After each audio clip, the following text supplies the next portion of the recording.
coastal forests of East Africa are among the world's most beautiful and natural places on Earth and habitat to some of the world's richest biodiversity. They are therefore considered important in conservation cycles the world over. The World Wildlife Fund, WWF, in partnership with government agencies, the private sector, and local communities, has been working in Kwale for over a decade to conserve the forests and enhance livelihoods of the people in the area.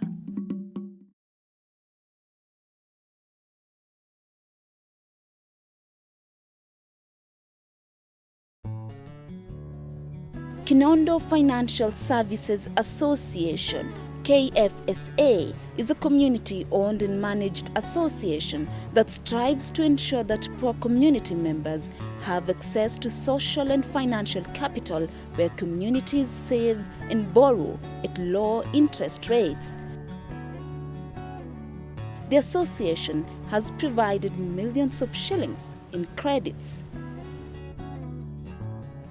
The experience gained by WWF show that areas with the richest biodiversity are also surrounded by abject poverty, suggesting the need to pay greater attention to the links between livelihoods, improvement, and conservation.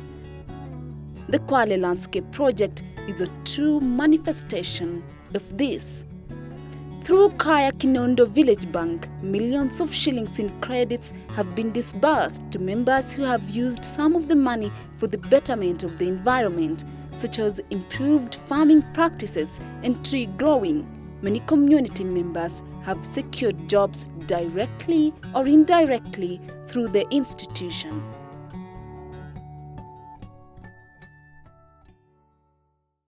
Mwanzo hapo ningia hapa nilikuwa ni 206. Nilianza kuchukua mkopo wa shilingi 5,000, nikalipa kwa miezi 5. Nilipomaliza nikachukua mkopo wa shilingi 10,000.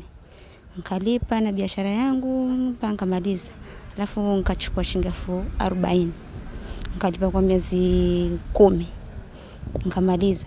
Alafu nikachukua tena 1,150,000 na 50,000. Kwa sasa sioni ugumu. Kwa vile nilisaidika na hizo pesa mpaka sasa naendelea na biashara yangu.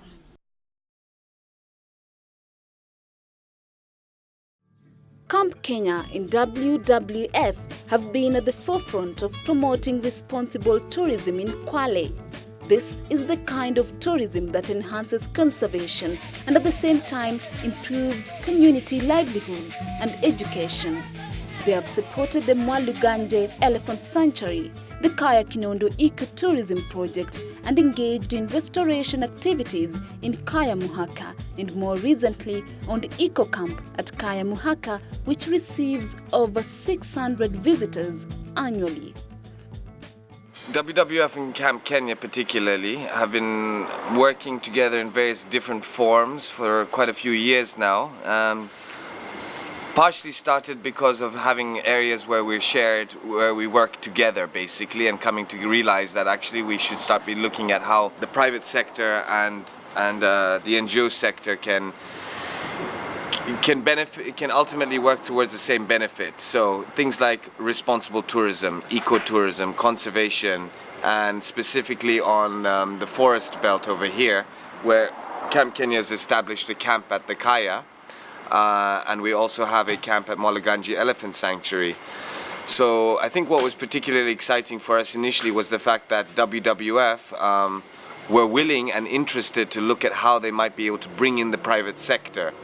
And in our case it's quite simple, because despite the fact that we are the private sector, we're actually a responsible travel company with a very strong underlying ethical principles. Camp Kenya has been trying to promote and market various local products such as elephant dung paper, aloe vera soaps and creams, and art made from recycled marine debris.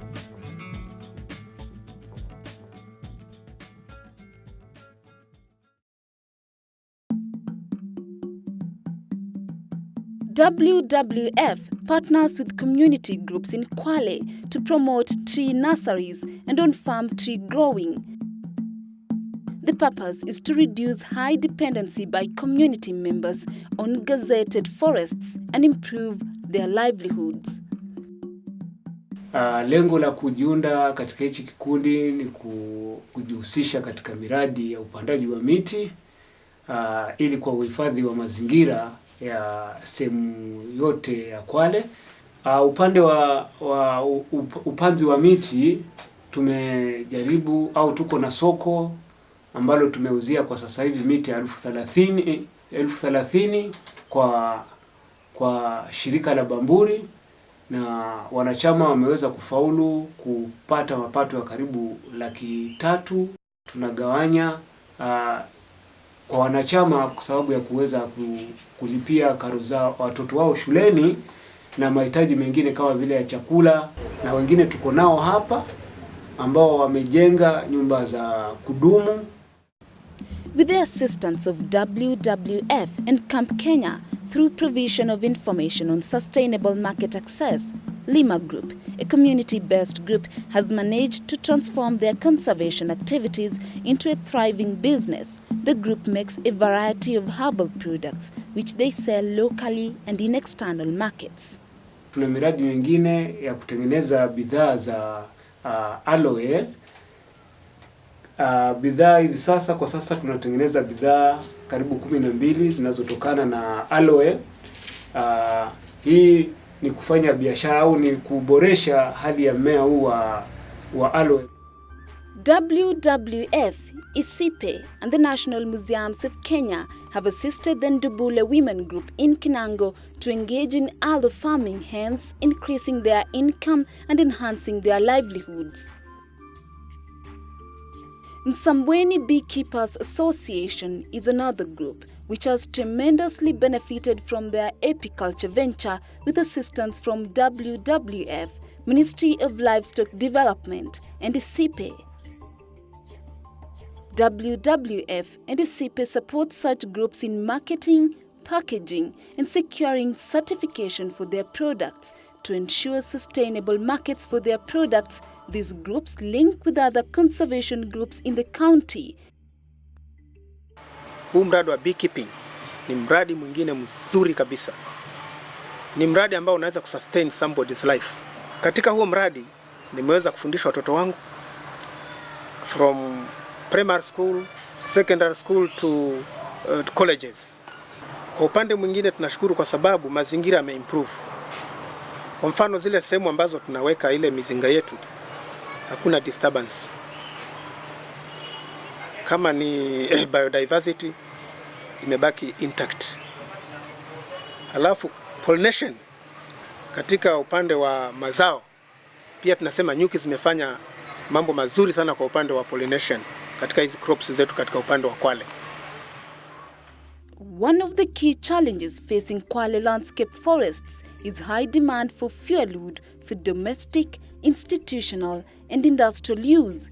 A survey carried out by WWF and Camp Kenya with support from Carbon Emission Balance showed that schools in Kinango district of Kwale County consume more than 3,500 tons of firewood every year. A pilot institutional energy saving stoves project in one of the schools by Camp Kenya has shown that use of improved stoves can reduce demand for firewood by more than 60%, cooking time by 50%, and lead to significant reduction of smoke levels. If the students now were to bring firewood thrice in a week, they are now bringing firewood once in a week. And so that time which used to be used in the collection of firewood as they were bringing thrice in a week has now been converted into useful time as they are now concentrating in their studies. Any one school in Kenya that has a feeding program is feeding about 600 people in a day. That's a hell of a lot of fuel wood. So we undertook a study between us and WWF to basically look at how much fuel wood these schools are actually consuming. And the numbers were quite alarming. And during that period, Camp Kenya also built institutional stoves in 3 schools, and we found that those stoves were reducing the fuel wood consumption by about 50%. So that study was really important to lay the groundwork, and now hopefully to build onto it and go national with this sort of thing.